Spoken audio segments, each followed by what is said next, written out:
Hi golfers, this is Dalton. Welcome to the 19th hole, volume 2. We're going to try and do this every month. This is where we get a chance to answer all the questions if y'all sent in, share them with everybody and see if we can't let everybody be the best golfer they can be, and maybe we can turn the light on in the closet more than one at a time. The first question we're going to look at is a tout that Ben Weaver sent in.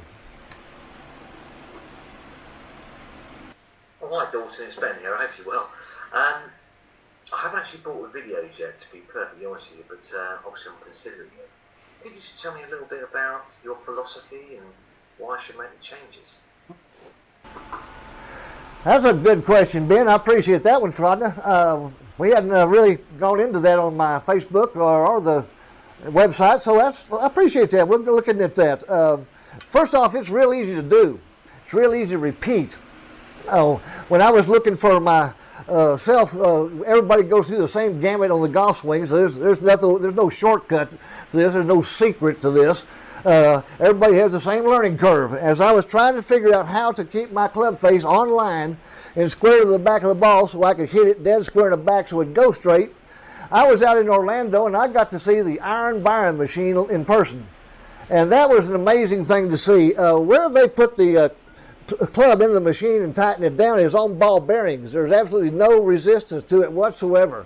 And as it would swing that, it would come to the top and kind of bounce a second to set.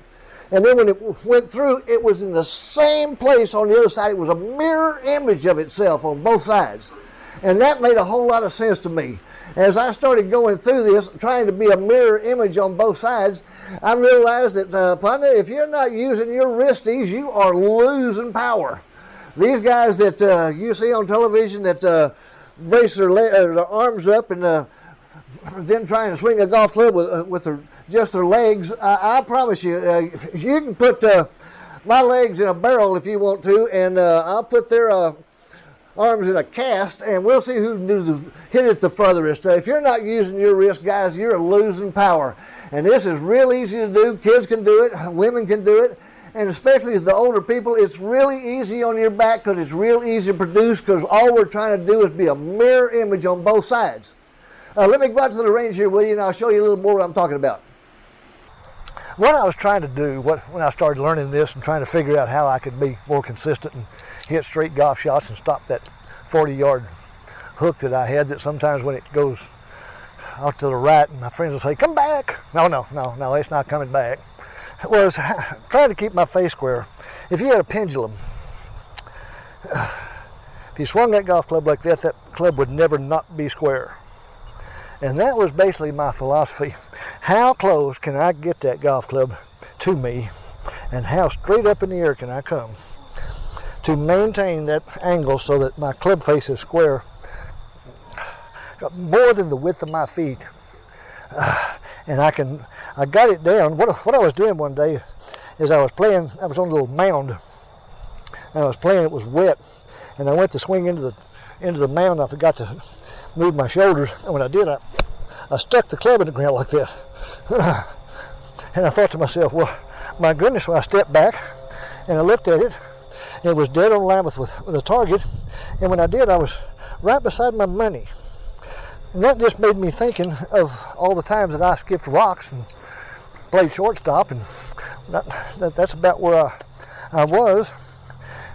And then when I decided to try and get more upright with it, I realized when I got up here, my hand's pretty much in line with my pocket and my money, so just keep it there and I could get in the same position that I did there and swing more or less straight up and down.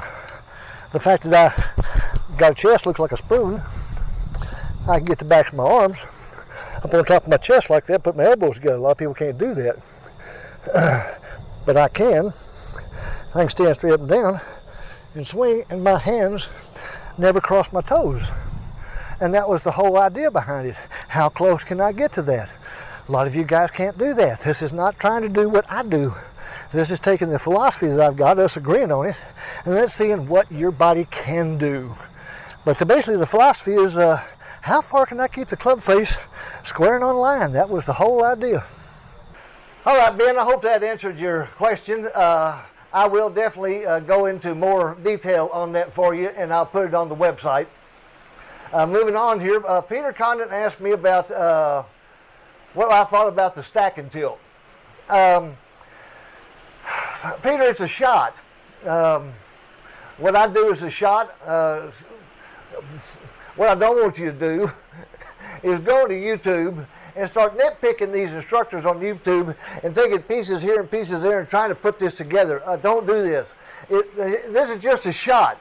Once you learn how to produce the same shot over and over and over and over, your golf game is going to get a whole lot better, and then we can talk to you about advanced stuff. But I really don't know a whole lot about stack and tilt. I'm trying my best to say as little as I can to get you to do this, and it's just a shot. Moving on here, Ira asked me about over-rotation, and I think we need to go back out of the driving range so I can demonstrate this one for you.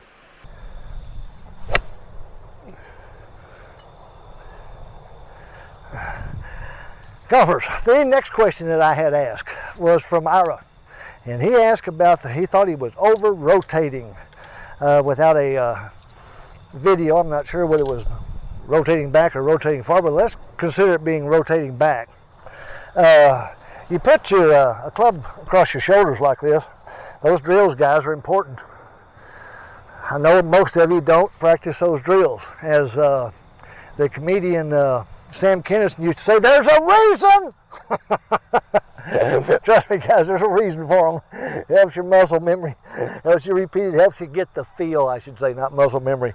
But put a club right here on your shoulders and turn, and when you get the club past the ball, or that's a ball, that's about as far as you want to go, and you'll find out it's right here. It's just about, I can't think of anybody that ever skipped rocks in my life that when you took it back, you went back there. You don't. Everybody, I swear, everybody stops right there. Everybody does. It's like a fishing pole. Everybody stops right there. It's right beside your ear. You throw a football, it's right here. That's where everything is, right here, guys. It's not over there. I can turn my shoulders that far. And if I do that, it puts my club down across parallel. The thing I'm trying to get you to understand is right here is where everything kind of moves together. And if you go past that, that's over-rotating, and your body's going to wait till you get right here before it's going to go together anyway. So why don't you avoid that little space right there and just stop short of that. It's kind of like carrying a pizza tray. You're trying to go from here to here. So if you just put your arm up there like that about ear level, let it be in an L, and take your golf club and turn your shoulders and go up to it. That's what you're trying to do. Come back down here, put your hand up there, follow through it. That's what you're trying to do. You're trying to go ear to ear. You cock up, you turn there, you come back down, you go over here, you come back down. This is a little exercise here, guys. You can do this all day long. It's the same on both sides. You're a mirror on both sides like the Iron Byron. If there's any question what you're doing, because what we're trying to do is figure out if your golf club is square at impact. Okay? So if you want to know what you're doing, now don't go get you really a light tire and don't hit it real heavy, because this thing will snap your golf club off if you do it wrong. But you come over here and get to your impact zone and go to the back, and I promise you're not going to go much further than that. When you come down, you'll see real quick whether your club face is square or not. And if you come down and hit it, and your club face is like that, you either swung wrong or you got the wrong grip. But over rotation, try this, realize where you are, and do that, and don't go any further than that. The only thing you can do is go that way, and you go that way, you'll go this way, and now your swing is just going to go. I'm trying to prevent you from hitting that 40-yard hook like I used to do. I want you to do this and eliminate that. All right, Ira, I hope that answered your question on over rotation.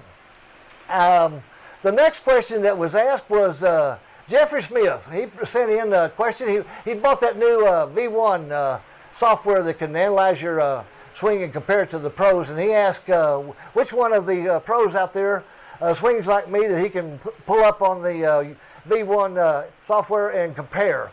Jeffrey, that's easy. Luke Donald, former #1 in the world. You can put his swing next to mine, and we're going to mirror each other. So if you can do what Luke Donald's doing, you got one heck of a golf swing. Let's take a look at it together here. And what you'll realize real quick is he's doing exactly what I'm telling you. He's got his hands, right hands all on the right side, left hands all on the left side. He's setting up very neutral. His hands are hanging straight down. He's standing as tall as he can. You stand tall and stay tall, guys. But as he starts the club back, you'll notice that it's just a one-piece takeaway. Everything moves back. Shoulders, hands, and club all move back together. And this is what you're trying to do. Go straight back. And it's a creep, that first 3 feet, till you get your hands past your foot. And right here is where he's going to start turning the club and go straight up with the toe. When he gets to the top, you'll notice that he just keeps turning his shoulders, and at the top, that club is going to be absolutely parallel to the ground.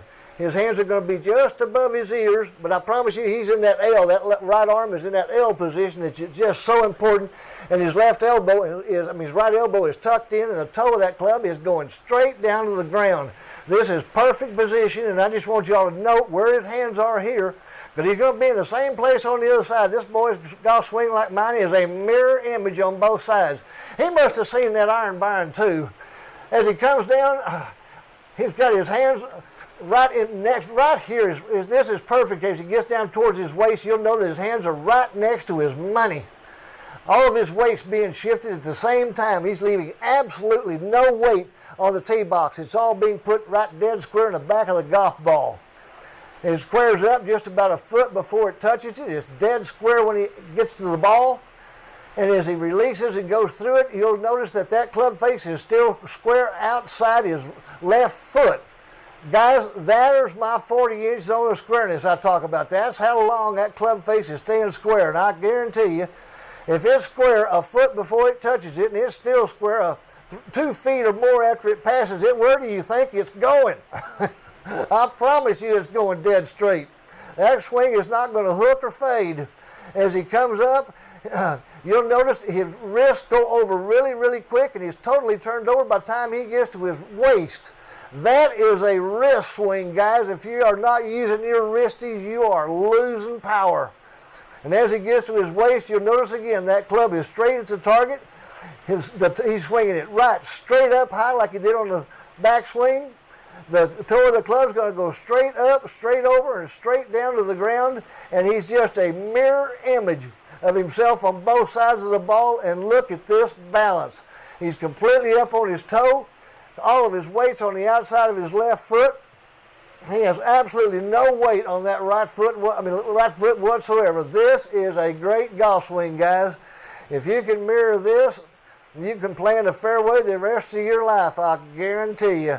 There's a straight shooting golf swing right there. Alrighty, guys, I appreciate y'all sending in their videos, and please, by all means, keep sending them in. The more you send in, the better off we're going to be. We can share all these with everybody, and that's really what we're trying to do here, is just help everybody be the best golfer they can be. And I'm going to leave you with one more thought.